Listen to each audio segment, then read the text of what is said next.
Assalamu alaikum wa rahmatullahi wa barakatuh.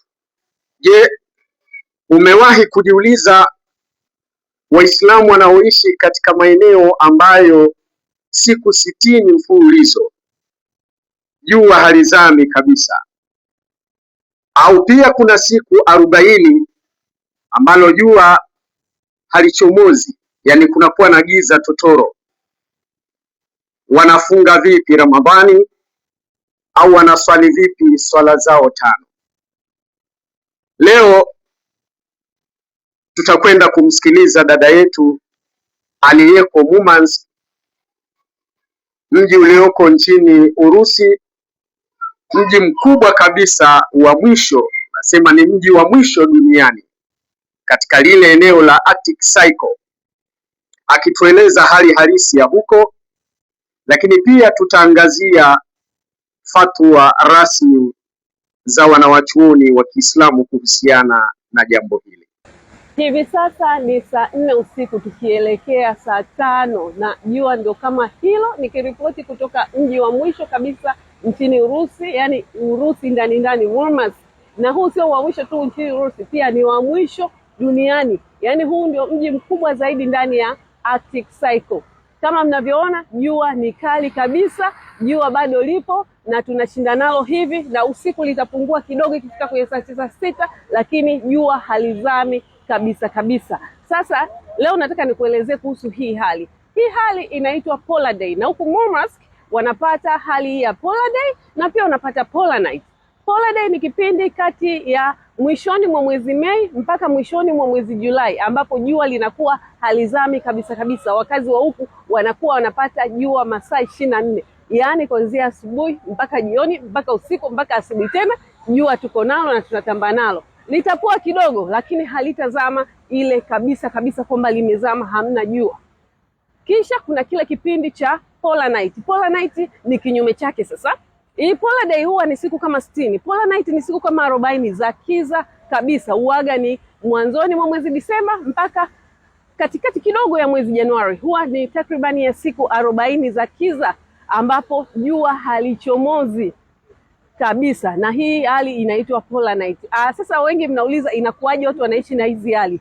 Kwa wenyewe huku wameshazoea kuishi na hali hii, yaani wanaishi tu na wanafanya kazi zao kama kawaida. Kama unavyoona hapa watu wapo kwenye park. Hii ni park, sehemu ambayo ya kuja kupumzika wakati kama huu. Watoto wapo wanacheza, watu wapo wanatembea, wana enjoy hali ya hewa hii ya sama.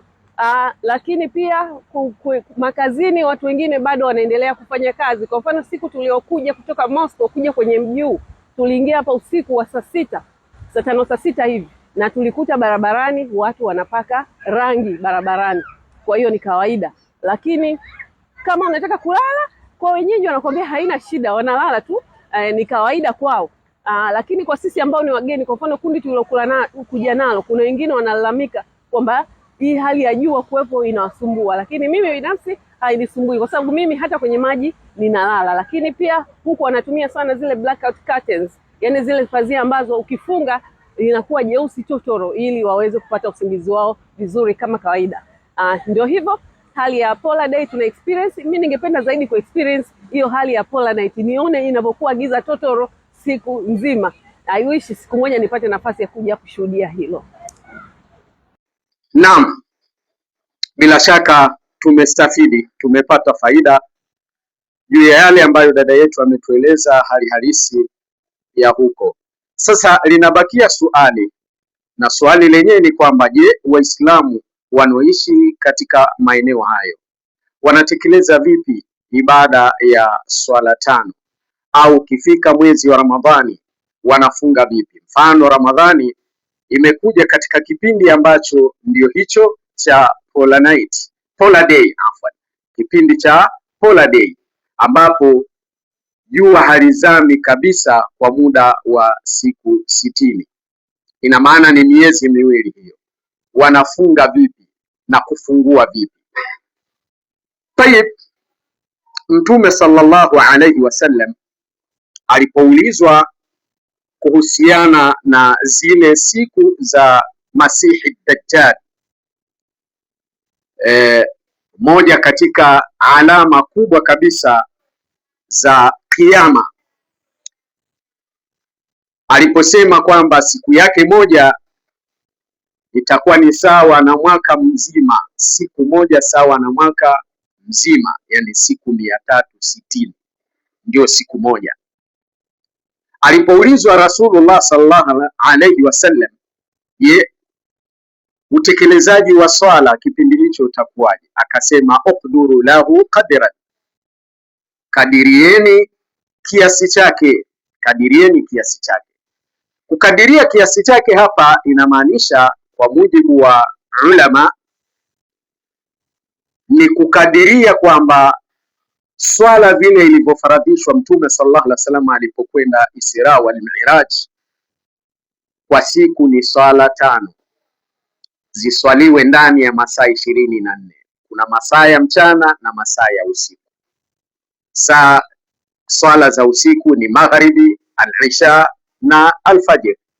Hizi zinaswaliwa katika kipindi ambacho jua limeshazama, lakini swala za mchana ni dhuhuri na al-asr. Sasa katika mazingira kama haya, swala za magharibi, al-isha na al-fajr watakadiria kwa kuziswali ndani ya mchana ule ule ambapo jua linakuwa halizami. Watakadiria kwamba hapa sasa ingekuwa ni wakati wa swala ya magharibi, jua likiwa limezama, maana watahesabu masaa. Kadhalika na saumu hivyo hivyo. Kwa elimu zaidi, fuatilia pia katika vitabu vya fiqhi na fatawa mbalimbali za wanawachuoni, lakini pia usiache kufuatilia professional mode yangu hii katika Facebook, Ramadhani Mtungwe. Share, sambaza video hizi, like, comment, lakini pia nifuatilie katika YouTube channel yangu Mtungwe Iman. Subscribe, share, comment ili elimu hii iwafikie watu wengi zaidi. Mtume sallallahu alaihi wasallam anasema addalu ala alkhairi kafa'ili, mwenye kuifahamisha kheri, kuwafahamisha watu jambo la kheri wakafanya, basi anapata ujira kama yule aliyefanya. Jazakumullahu khaira. Assalamu alaikum wa rahmatullahi wa barakatuh.